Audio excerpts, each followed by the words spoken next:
just to kind of get that momentum going. Well, you know what I'm saying? They had a good rotation, right? They came in and They got did, on that's the true. west side of the Southwest Island. But once they got in that position, it's like they just sat there till they died. They didn't really make any plays off the back of that. Maybe that goes back to what Max was saying about not really having that strong in-game leader to help lead the charge for your team. Because honestly, you can't come into a PMGC with just 4 fraggers. You need to have that smart-minded player who also can be a fragger, especially if we look at the likes of Doc, who will be seen in the next group. A lot of in-game leaders these days can frag out and are kind of required to be able to frag out. Yeah, I'm not just thinking about that botation game, Jason, to be honest. I'm thinking at the Quarry finish, we had southeast of Quarry on Erangel. I think that game, they had such a good position and they got split. And I think they lost a player or two to Hoxie from MSJ that just wrapped up behind them. And it didn't seem like there was any synergy at that point in time. Again, this team has so much potential, but we need someone to take the lead when it comes to this team, right? And we need someone to call the shots and they need to all follow that kind of IGLing. If that happens, Jukes, they can destroy every team in this lobby for sure, but they need to have a plan today.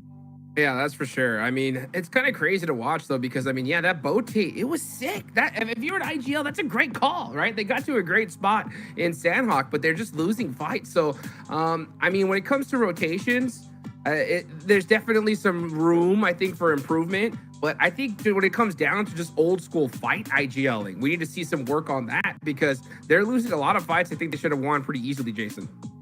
Yeah, and I kind of our attention to another, and actually for me, it's standout teams of Group Yellow so far. A team I honestly did not expect, considering they qualified like a week or two in this event from the Pro Series, have been strong. Currently being in seats, they had 2 seconds. Limbs, too bad, right? They had the second 9, and they finished with 7.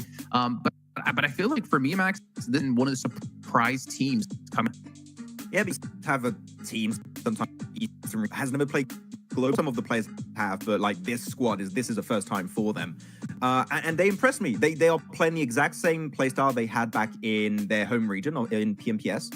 The main issue that I had, and this is also something that was happening back in PMPS, Jason, which is they get in these late game scenarios, they can frag out, they can bring home 10, 15 eliminations, but like we saw versus Vampire in the northern fields of Quarry, they struggle to wrap up the game. There's like little minute mistakes that teams like Vampire are so eager to punish. And that's something MSJ needs to be so careful about. So just a little change.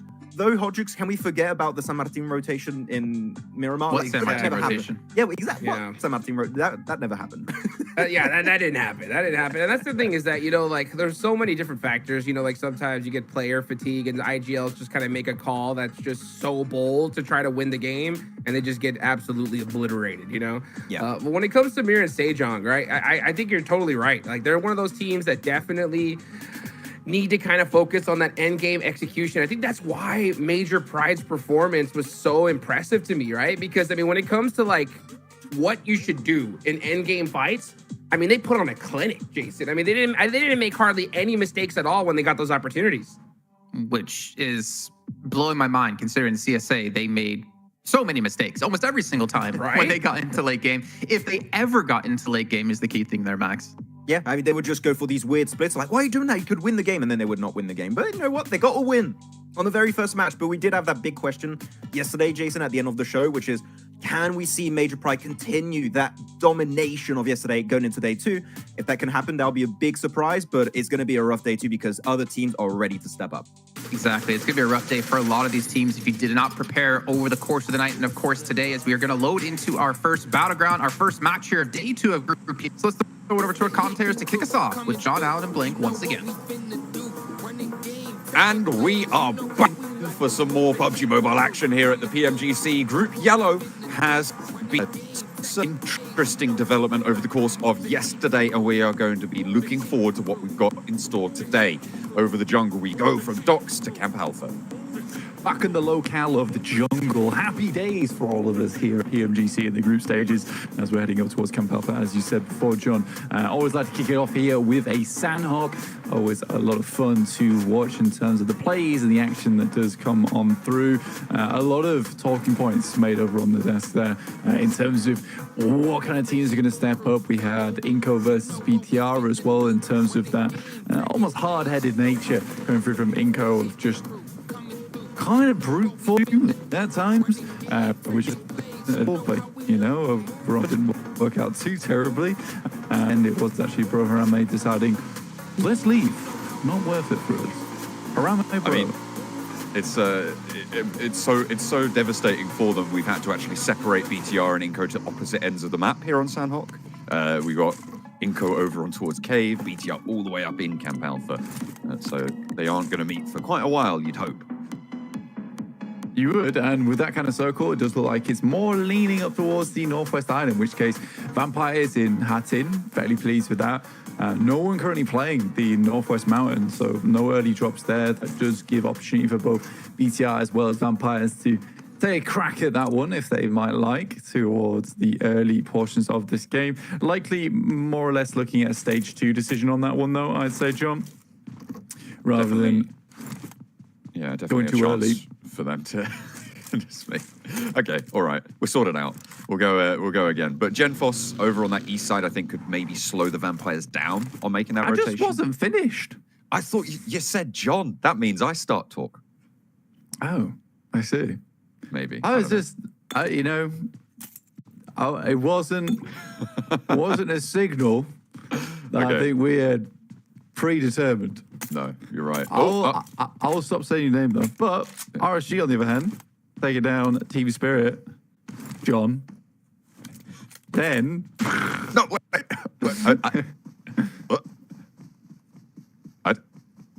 No, RSG do find an elimination over towards Team Spirit, which is pretty dastardly. I mean, this is a position that they've suffered from a lot in the past, Blank, in this boot camp drop location for Team Spirit. They play on this area. One of their players gets picked off. They get a little bit too extended with that split drop. A team like RSG comes on in and takes down that off angle, and then they're playing as 3. And it's basically donezo from a rotation like this, where everybody is going to be focused on the south area of boot camp towards that trifecta compound rotation position. It just makes Team Spirit's game next to impossible. Yeah, and guess who it is? Mr. Nomi.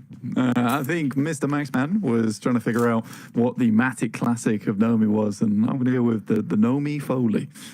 It's a bit of a problem for him over on that side of things. Oh. Again, you get it. I have kind of butchered Foley, but there you go.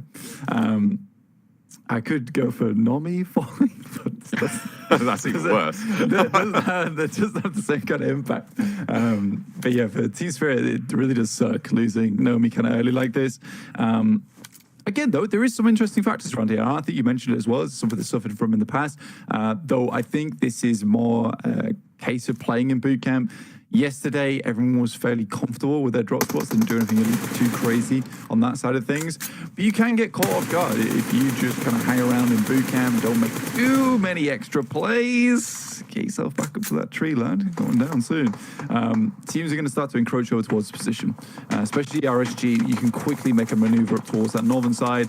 They realized that Team Spirit was playing very safe in the early game. That's a very good adjustment from yesterday coming through from RSG. Big fan of that. In general, what we have seen from Team Spirit in the past is rotating up north and going for a swim across to the Northwestern Island when it comes to these Northwest Island rotations, right?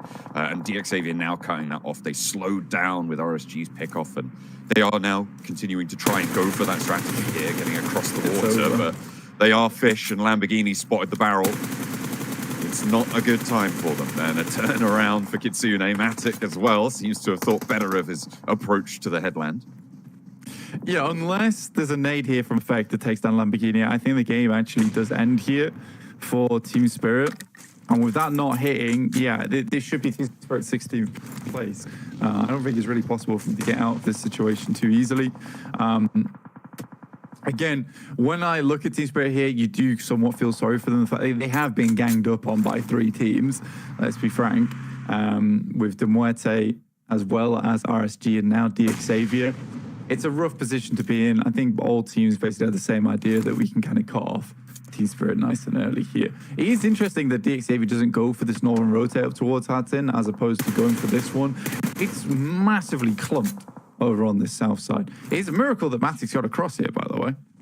Yeah, he's actually managed to make landfall. I mean, he retreated out of those sight lines, got around that little curve of the headland there. It's not ideal, but they will take what they can get and actually maybe give themselves an opportunity to get a full swim going across. If Effect can keep this pressure forwards, then allow the backstop duo to establish sightlines, he can start to go for the swim. That's what he's waiting for here. You can see now Kitsune's on the dry land on the far side. Lamborghini, though, has broadside. He's completely exposed to this angle, somehow dodging through the hail of bullets, but Matic not so lucky. Gets taken down in the meantime, and now that's just going to make things so hard. That's RSG taking another from Team Spirit. Yeah, it's just rough. It's really rough right now for Team Spirit. Again, I'm not entirely unhappy with Team Spirit's play here. I think they get caught off guard. It's one thing to be like, right, RSG is going to assault us from the south side. We can maybe make some changes for that in future. It's another thing to put east as well, David, on that north. Yeah, I think but for tomorrow, they'll be changing. I feel it may have been doing their homework here, right? You look at what Team Spirit are doing in boot camp. You know that your drop spot's close by. Okay, they normal swim. Let's just move early on a Northwest Island shift. This seems like a set play from DXavier to just cut Team Spirit out here, and it absolutely has worked, right? They play that backstop on the gang up against Team Spirit's position, and it leaves just Kitsune left alone. So I like DXavier's position here. I like their rotation. The difficulty that they'll face is getting across, but with Team Spirit gone, they can steal that rotation as well. Fend off with our Spirit with this rotation towards conflict. Because there are so many teams playing on the south side of the map at the moment. With the south plane as well, it does make it tough, which is why they go for this water crossing in the first place. It's typically something they kind of want to go for either much earlier or tomorrow. What is more likely their play is to hold in boot camp for as long as possible and play an edge over towards that end game of his own 3, head up towards Hatton Bridge potentially, or make that crossing over towards one of these eastern compounds on the Northwest Island. That's all I can really see happening. It's very hard to play a Sandhawk when you've got 3 teams all bearing down on you from minute 4 in the match.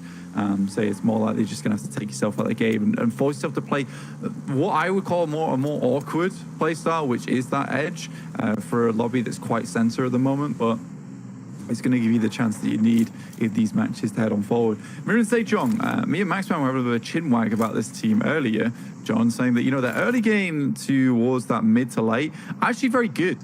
Very impressed by them yesterday. They had a little bit of an unfortunate run-in over on Miramar, but other than that, you know, getting towards that late game, the splits they took, all looked fantastic. Looked at the level of a Grand Finals team. Unfortunately, the team fight is just not great.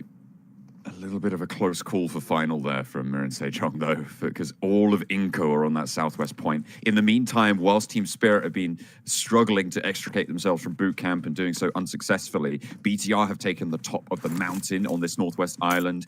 Vampire were not inclined to try and ascend. Twisted Minds actually looking to poke in towards the north edge as well after a transition across that north side. Major Pride currently hold a very strong position over this circle. They've got Elementrix on a flex out across to a compound to the south of that hilltop. Twisted Minds maybe looking to try and take it from him, but the rest of Major Pride have oversight on the bridge and all the river crossings. Major Pride right now set up to rack up a lot of eliminations if Elementrix can survive. Yeah, Major Pride yesterday, they had a few games where the circle came over towards them, but not at such a lightning pace, where they could kind of play their position and not really wanted to take it off them in that early mid-game. So they got a lot of presence that way. And I was sort of confused, you know, it's not a team that I expected to be up here in first place at the end of the day yesterday, yet they're able to hold on to that. My prediction is going to last, but if it does, it would be a pleasant surprise. In the meantime, Alpha 7 in this game, 55 stable position to overtake Team Spirit in second place.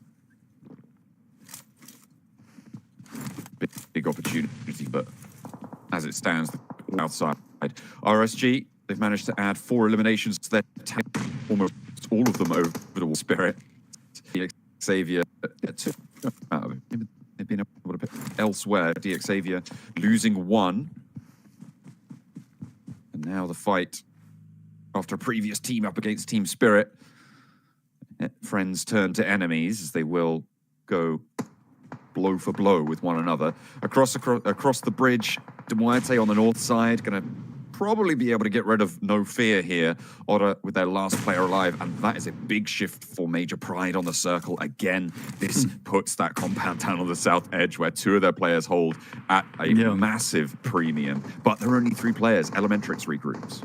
Yeah, Elementrix is going to give up that high ground. I think it's reasonable at this point in time. Like you say, he might have been able to hold it for a little bit longer here in stage 3. If they had the 4th player on side, they don't, so rather just go for a group up. Again, if we look at the map just a little bit, it sort of is telling right now where Horror is from No Fear from Horror is currently into Muerte. Why that engagement between Team Spirit, RSG, DXavier, as well as Demuerte was a bit of a weird one because there is so much space over towards this north side map. I typically massively expected DXavier to take that Hattin crossing after looking at some of the gameplay from yesterday, especially with South Plane. If you're DXavier, I'm like, Hattin crossing is kind of a given here. Should be a decent name. Does take him down eventually.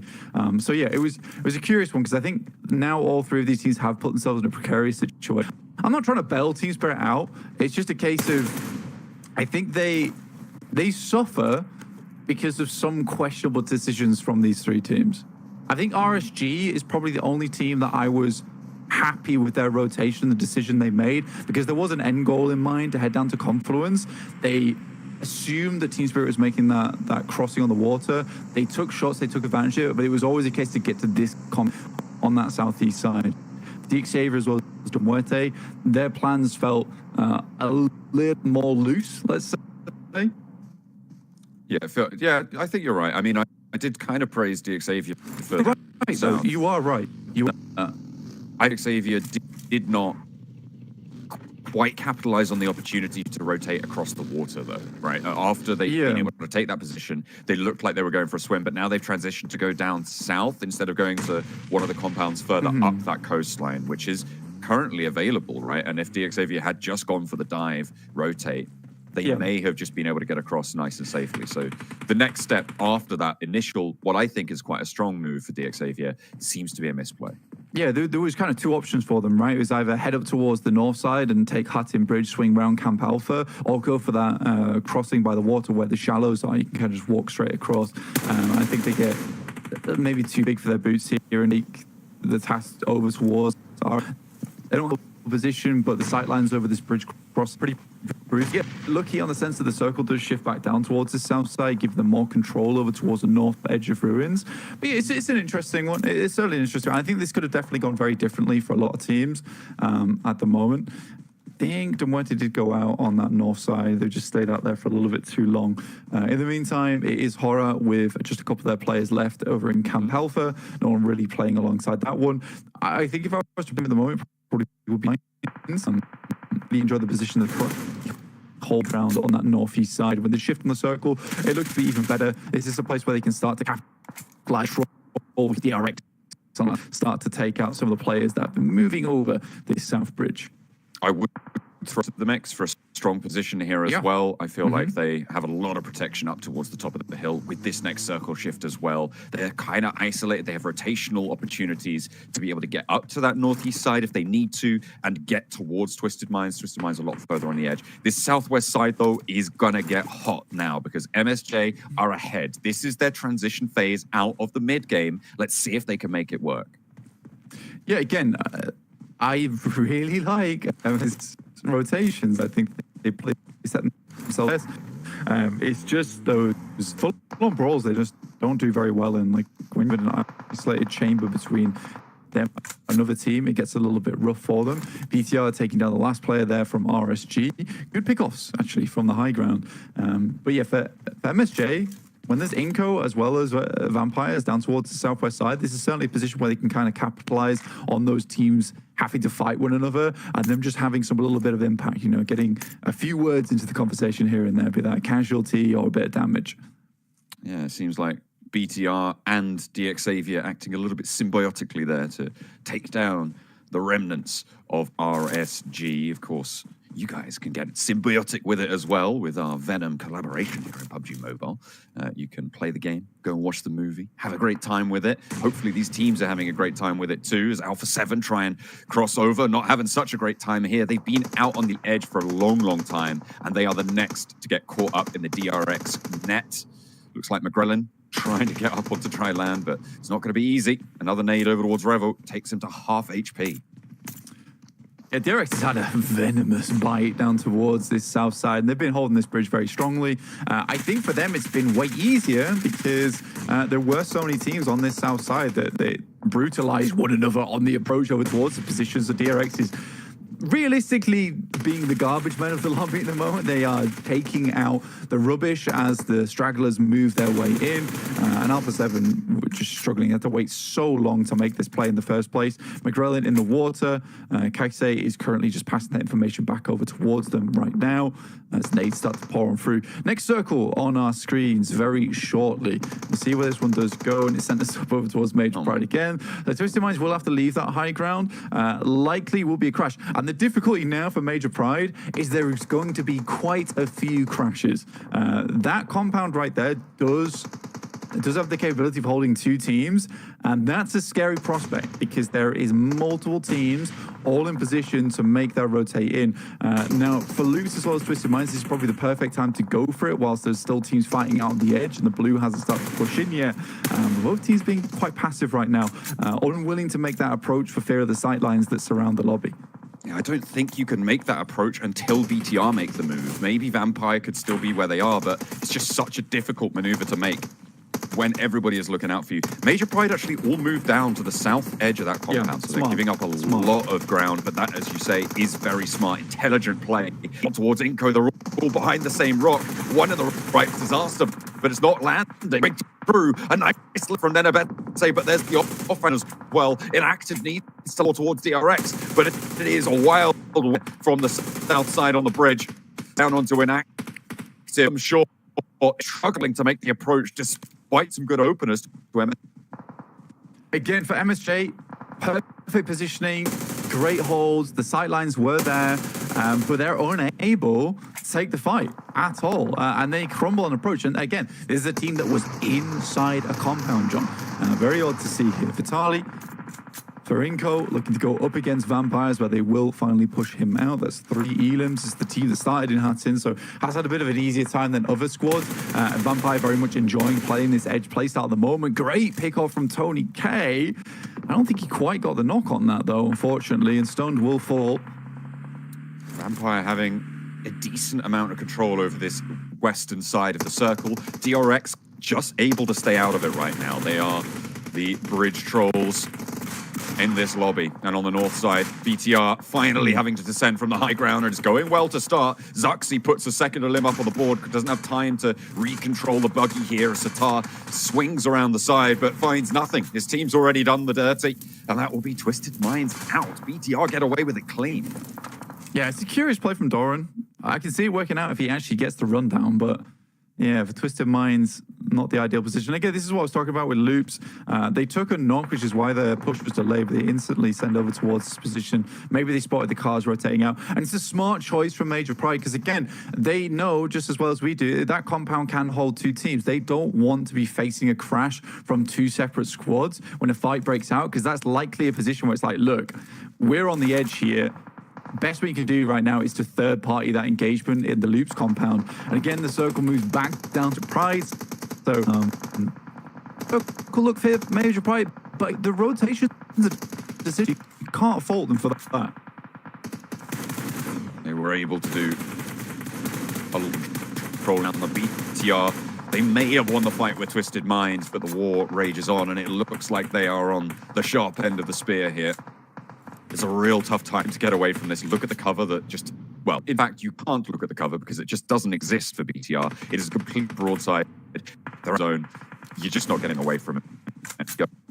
Opens up a lot of opportunity for Major Pride to keep control DRX to stay safe. And actually for DX Xavier, the remaining duo side to get a little more close and up to these groups of the remaining.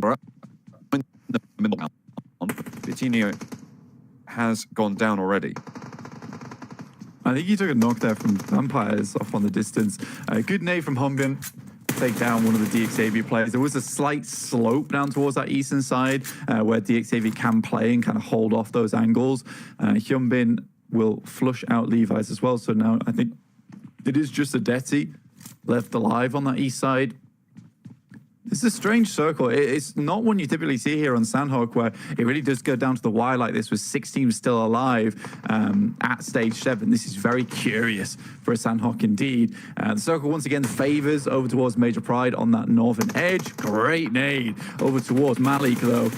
A response from Ora maybe as they're able to put one back towards Loops, but they've got some players on the outside, meaning they wouldn't all go down if it does manage to land. But the shots from Major Pride, they've just got such brilliant angles here to control the northern compound. And it's so hard to make this break. You have to go clear over a wall. There's no smoke cover that they've been able to lay down earlier on, and that is going to be curtains for them. Major Pride stay alive with 3 on the north side, and Vampire swing down to the south. In the meantime, Schweppes goes down first. A nade to find Hyunbin on the back lines, but there is still response. Tony K goes low, but doesn't get eliminated just yet. There's a lot of damage pouring their way, and their health bars are blinking right now. It's a terrible time for them, but somehow they're just surviving for a little bit longer. Tony K the last to go in, as DRX able to keep them at bay.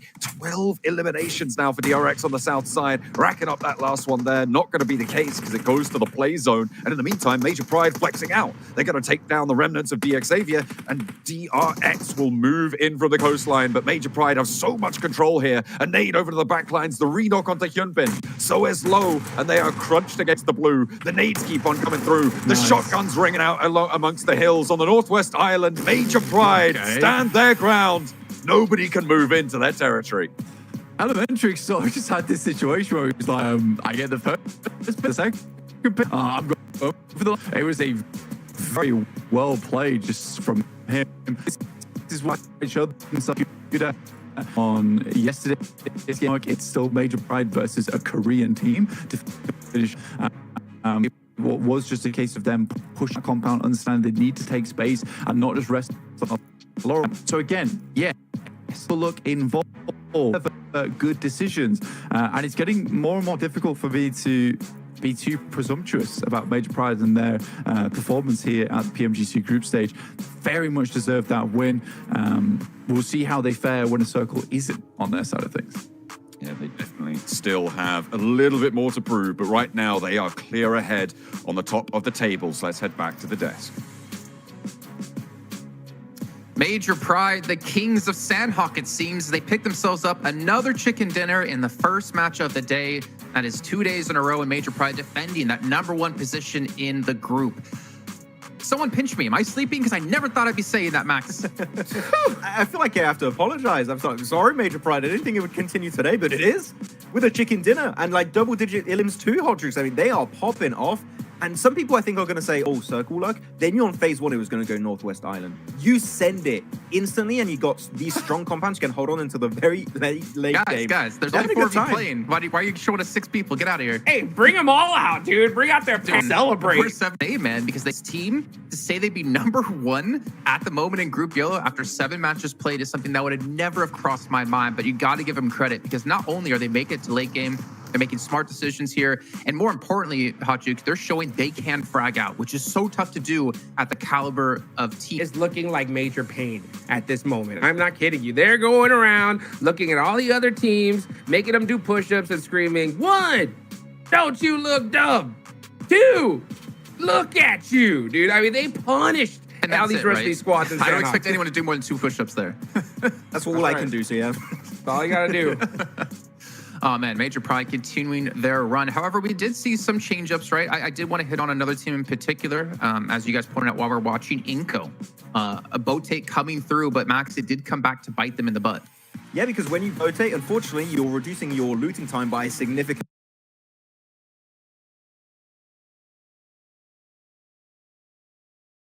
amount. And we saw here this transition, especially Hodrix, we were talking about it as it was happening. They were trying to go get third-partied by teams like DRX, even Vampire just full sending the compound to clear the remaining players and take control of the western side. Good idea for Inco, but when you don't have the loot to back up a play, you're going to struggle.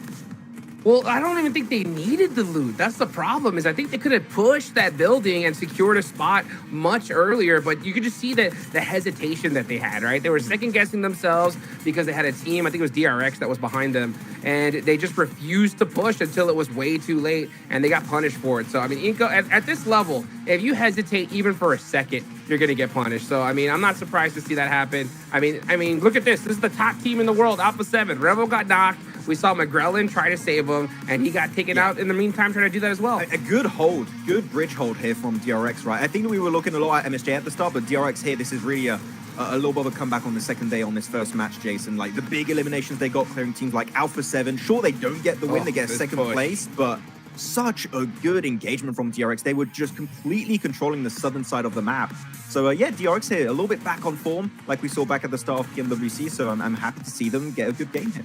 Yeah, and I think that's also, I'm so happy you guys actually brought them up, because at the start of the day, I did want to discuss when it comes to Korea and the teams, D+, like those are the two names you kind of familiar with. And Sejong were performing better in the first day. So it's great to see DRX. They do have what it takes to get themselves to 13 eliminations, 19 points in total here. But again, Xavier, Vampire, we've already seen them towards the top of the table in overalls, and they're continuing to push that top of the table. Yeah, I wanted to see a bit more from Loops, actually. You know what? Got himself 5 points, so it's still a little bit silent here, but I think Loops, I wanted to see a little bit of resurgence from this team, because they've never really breached top 3, and they didn't do it here either, right? But I would like to see them breach top 3, actually get to the late game and have a strong position, but they are struggling so far to do so. But as we go down, unfortunately, Twisted we Minds. have to bring it up. Twisted Minds, like Twisted Minds, Bigatron. Yeah, dude. That push, what?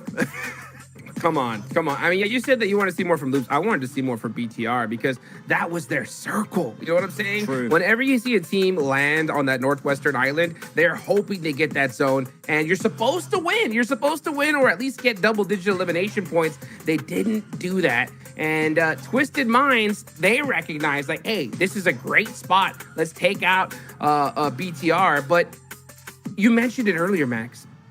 It's got to be a lack of an IGL at this point, because they look like 4 solo players trying to engage it, right? Each one trying to do their own thing, but they're not working as a team, and they just got obliterated by BTR. It was a terrible push. I feel like the communications on that push are just, let's push this team and nothing else, and then everyone does what they want. Like, you had some players sending it deep with the buggy, some players playing the ridge, which I think was a good approach to play the ridge. I don't care what play you do to some extent, Hodrix. It could be a good or bad play. That, to some extent, I can forgive. What I can't forgive is when players do their own thing and they don't work together as a squad. Like, if you do a bad play together, guess what? Your chances of success are way higher than if you send it one by one in different locations. Like, you are going to struggle, especially against BTR that's shown willingness this tournament to be aggressive. So we need to see more direction from Twisted Minds, because it's not looking like a team that has that synergy yet. You hear that, DK? I know I'm pointing at you right now, as Max said. You know, you can't just push up by yourself. You can't just go one by one. You got to go together with the plan. I did actually want to go back to BTR really quickly, but for now, we'll take a look here at overall, so you can see Major Pride continuing to build up this lead right now. 84 points, getting very close to being 30 points ahead of our second place team. And then, of course, we saw, you know, Vampire in the last game have a decent result. You can see Xavier have been able to push up here 5, and he's able to push up here into our top 7. Good. We're seeing Korea back on board. Hodrix. Let's see Korea doing well. I think that we had off Japan. I think it's time that we get a Korean team like just pop in. Yeah. Like, it is about time that region gets maybe a champion around the board. But here you go. Second page of our leaderboards. And yeah, you know what? I kind of want to see a little bit more from Zeus in particular. They got a lot of, I think it was damage yesterday. Unfortunately, really struggling to get that